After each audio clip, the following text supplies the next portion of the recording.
you will run wide on the exit into the sand. You can see here, I'm clipping the curb at this point, and I'm going to show you, by the way, in this video, all of the fastest laps, all of the laps that will guarantee you to get 3 stars and get those credits. So coming into Druids now, one of my favorite hairpins in the world, and you can see that I'm going to brake just before the shadow in the Audi here. Now, I reckon some people might be able to brake in the shadow if you're like particularly good at your threshold braking.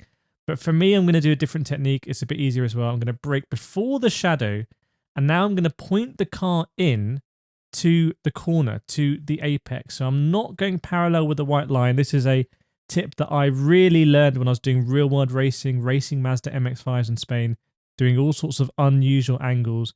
And you can see we're aiming for that apex there. We're aiming for the curb there, and we're going to try not to go too deep. This is very difficult to do, actually, to rotate it around the corner. So you might, a little bit of practice.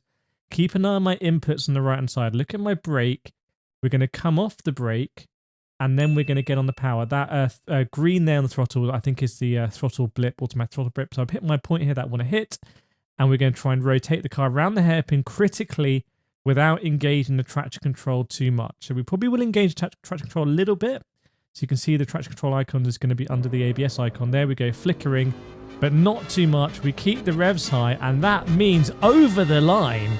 Look at that, at 20.340. You just have to follow my tips here, and you will also get those 3 stars.